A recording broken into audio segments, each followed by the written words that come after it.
Assalamualaikum warahmatullahi wabarakatuh. Jumpa lagi teman-teman. Nah, di sini kita update lagi ya untuk Rere WRT di OpenWRT 24.10.1. Jadi di sini build-nya untuk HG680P teman-teman. Untuk STB yang lainnya insya Allah ya menyusul. Ini sebenarnya saya build-nya di tanggal 1 bulan 5 2025 ya. Kan tetapi hari ini baru saya mau upload dikarenakan saya harus cek dulu teman-teman. Nah, di sini saya beri nama NCP 010525 NCP NCP yang artinya Niki kelas Paswal. Itu menandakan bahwa di OpenWRT updatean kali ini terdiri dari 3 tunnel teman-teman. Jadi seperti yang banyak teman-teman minta ya, minta ada paswalnya juga, sebab beberapa updatean sebelumnya itu tidak disertakan paswal dan masih sangat banyak pengguna paswal teman-teman. Jadi baik di sini Niki, kelas dan paswal ya. Oke, di sini saya menggunakan kernel Flippy di versi 6.6.88 di mana versi Flippy kali ini lumayan bagus teman-teman. Baik, seperti biasa sebelum saya upload saya pastikan dulu semuanya dalam keadaan fit ya. Jadi di sini saya runningnya di internal memory atau di eMMC teman-teman.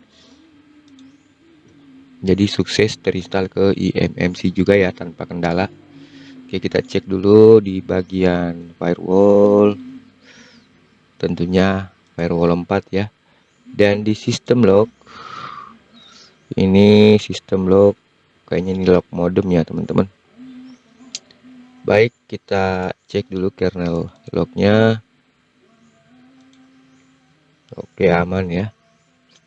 Lanjut ke proses seperti ini teman-teman.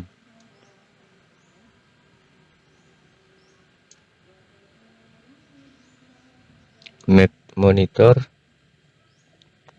ini tidak ramai ya penggunaannya. Ini hanya terkoneksi di satu PC yang saya gunakan teman-teman.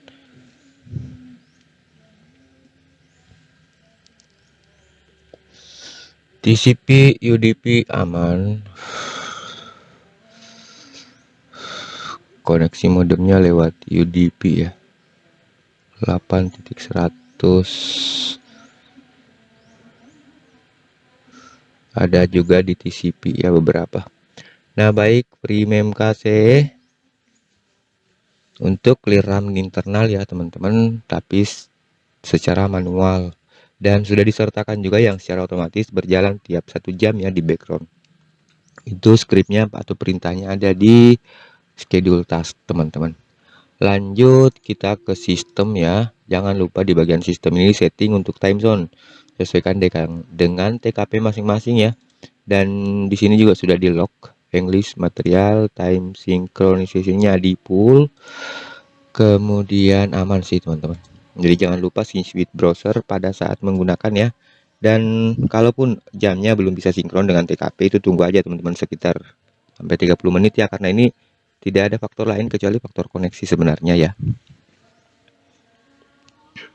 Jadi kalau memang koneksi bagus, terutama apalagi jika menggunakan regular itu sudah pasti normal.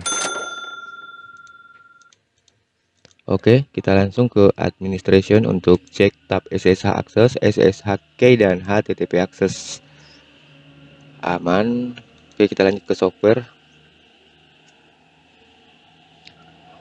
Di bagian software saya sudah melakukan update list tadi ya. Kita lihat. Jadi tidak ada lagi updatean yang terbaru teman-teman yang muncul di sini. Kita coba lagi ya update list. Jadi untuk perintah update list di sini, tombol update list di sini itu sama dengan perintah OPKG update teman-teman ya. Bedanya ini user interface-nya, sedangkan di OPKG update itu harus di terminal.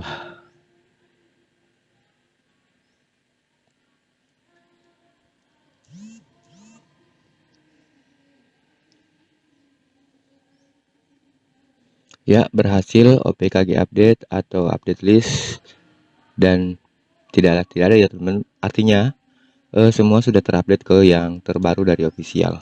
Oke, tidak ada masalah, aman. Lanjut ke bagian startup, sama seperti biasanya ya, teman-teman cek aja di sini. Jadi yang tidak wajib startup itu pas PHP 8 fast CGI, PHP 8 FPM, kemudian Amlogic. Ini Amlogic service ya teman-teman, bukan berarti sudah tidak lagi bisa digunakan untuk menginstal atau mengganti kernel. Ini hanya disable di startupnya saja.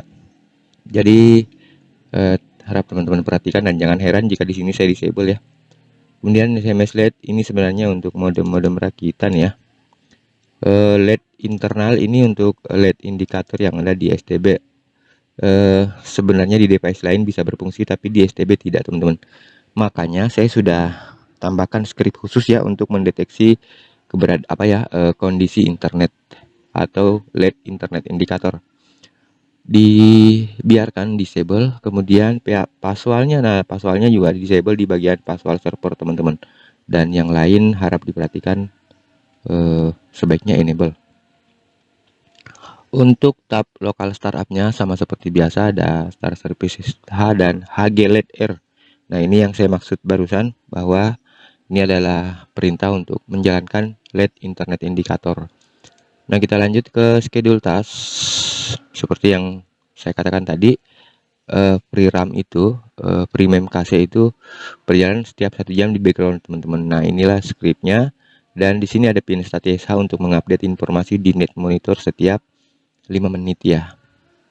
Lanjut ke disk manager, tentunya di sini hanya ada satu penyimpanan ya, yaitu internal memory teman-teman. Oke, pada saat menginstal ke internal memory itu sudah otomatis auto mount ya. Jadi semua partisi langsung di mount atau terdeteksi teman-teman. Jadi jika tidak digunakan, contohnya di sini ya, P2 P3. Kalau P1 P2 itu wajib teman-teman, karena P1 itu adalah boot partisi, sedangkan P2 itu adalah root partisi. P3 dan P4 boleh di unmount. Oke. Sebab jika tidak di unmount itu akan muncul di halaman depan di bagian overview. Oke, sudah saya unmount semua, hanya ada satu. Kita cek lagi overview-nya. Tadinya di sini ada ya. Nah, sekarang sudah tidak ada P2 dan P3-nya, teman-teman. Nah, oke, lanjut tadi kita di disk manager tadi ya. Sekarang ke file manager. Oke, aman. File manager sendiri saya paling biasa ngeceknya di fasilitas search atau pencariannya teman-teman, jika jalan aman. Lanjut mount point. Nah kenapa tadi termount 2P324, karena pada saat menginstal ke internal itu anonymous mount dan auto mount file system otomatis ke enable teman-teman. Makanya misalkan ini ya saya restart, itu akan termount lagi, jadi saya disable sebab saya tidak menggunakan kedua partisi tersebut. Kecuali mungkin jika teman-teman ingin menggunakan downloader ARIA 2 misalkan, atau AirCyclone misalkan ya, bisa memanfaatkan space yang tersisa. Namun di sini saya tidak menggunakan space tersebut, jadi saya unmount dan saya disable auto mount file system serta anonymous mount Amlogic service. Nah ini tidak ada masalah ya untuk menginstal ke internal. Ini saya sudah buktikan sendiri, saya gunakan di internal teman-teman. Kemudian online update download, CPU setting sudah aman semua. Oke teman-teman ya, plugin setting, server log, kemudian backup firmware config. Oke, saya cek semua tab-tab aja ya teman-teman. Nah aman, shutdown, reboot. Nah untuk bagian modem sendiri kita cek juga ya. Di RWRT itu sebenarnya untuk fasilitas modem itu lebih ke modem rakitan teman-teman, karena memang modem saya modem rakitan juga, makanya ya terfokus ke situ ya. Untuk modem-modem lain saya tidak punya kecuali E5577S teman-teman. Oke, akan tetapi untuk modem tersebut aman ya, E5577 itu aman di sini, bisa kedetek di 4G connection juga. Configuration, diagnostik. Lanjut ke count monitor ya, seperti biasa ini count monitor editan saya yang berfungsi untuk merestart modem ya. tapi hanya teruntuk untuk modem Huawei, baik yang stick maupun yang menggunakan koneksi RJ45 atau USB atau kabelan, teman-teman. Oke, kita lanjut cek dulu ya activity log configuration. Nah, lanjut ke bagian service. Nah, di sini ada nick teman-teman, nicknya 1.22.2R1 ya, yang terbaru. Kita cek semuanya. Ini sudah include konfigurasi dan sudah include setting-setting ya, sesuai dengan yang saya gunakan sih, teman-teman. Jadi kalaupun ada yang perlu dirubah itu kemungkinan besar karena paket yang digunakan meminta settingan tertentu.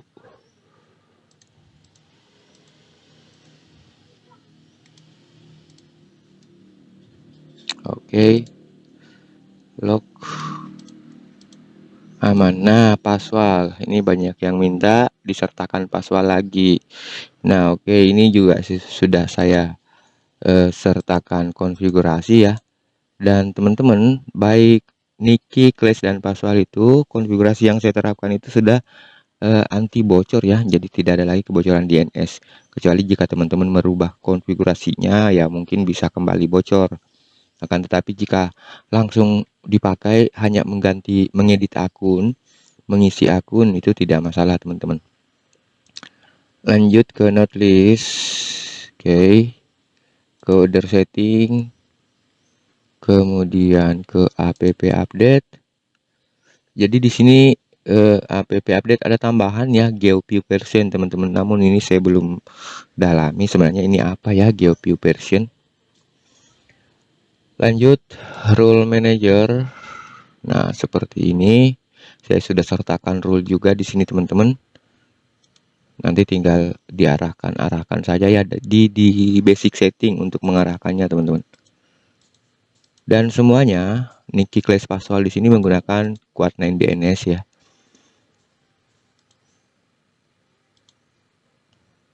Nah, di rule list tadi juga ada GeoView ya. Dan seperti yang saya katakan, saya belum mengerti itu GeoView itu untuk apa fungsinya, teman-teman. Nah, untuk mengarahkannya itu nanti di sini ya.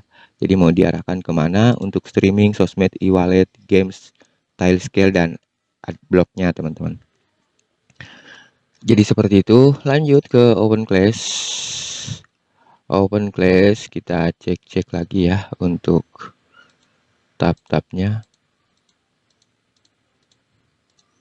Nah, di Open Class itu teman-teman, jika pertama digunakan tidak bisa terkoneksi dan di bagian lognya di sini ya, di log berjalan itu sekitar di sini nantinya, teman-teman. Selalu ada tulisan yang berkaitan dengan CHN route. Itu disebabkan di bagian plugin setting, kemudian traffic control, disable quicknya coba dihilangkan centang, teman-teman. Kemudian dijalankan ulang. Disable quicknya. Ini disable quicknya ini sebenarnya fungsinya untuk mengarahkan port UDP ke port TCP. Jadi misalkan ya membuka YouTube itu streamingnya menggunakan port UDP dan jika kita fungsikan disable quicknya maka port TCP di 443 itu di UDP itu akan dialihkan ke 443 TCP, teman-teman. Jadi seperti itu ya, cukup hilangkan centang, kemudian cpn apply dan coba jalankan kembali Open Clash-nya. Nah, di NS setting,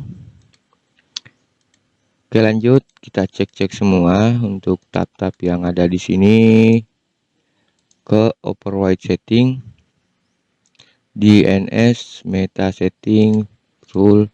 Jadi saya gunakan Quad9 DNS ya di sini, teman-teman, dan HTTPS serta TLS-nya.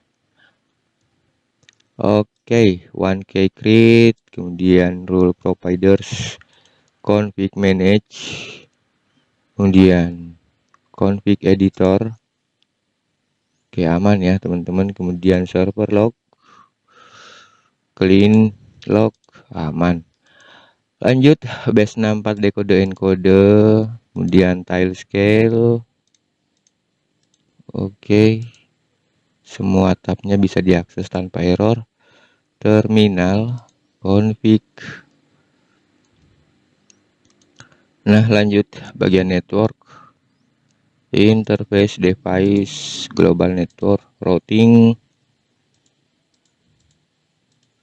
semua aman. DHCP, NDNS, kuat 99 ya defaultnya. Oke, aman diagnostik.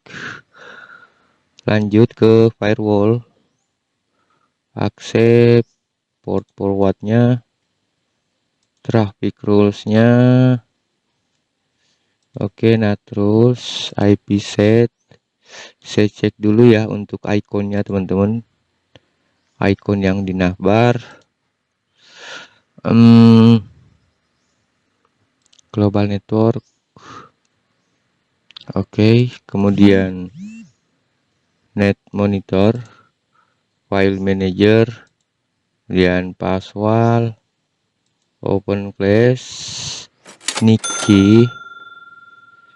Oke, aman semua untuk apa ya? Ini untuk modem di 168.8.1 bisa ya teman-teman. Di sini saya terkoneksi modem, akan tetapi tidak ada kartu SIM di perangkatnya teman-teman. Lanjut ke terminal bisa ya. Ya CD kita tidak cek ya, YouTube, kemudian about. Nah, buat teman-teman yang ingin berdonasi mendukung keberlangsungan RWRT biar masih tetap terus update, bisa menggunakan keterangan ini teman-teman. Jadi buat teman-teman yang sudah berdonasi, saya ucapkan banyak-banyak terima kasih. Insya Allah saya akan tetap mengupdate RWRT itu berkat dukungan teman-teman melalui donasi yang ada di link about ini teman-teman. Nah, oke, lanjut. Saya cek dulu ya Niki-nya, karena tadi lupa untuk mencoba enable teman-teman. Untuk mengecek apakah bisa running dengan konfigurasi yang saya terapkan atau tidak ya. Jika error sih tentu tidak akan running. Oke, running ya teman-teman. Kita open dashboard dulu. Oke, bisa dashboard ya.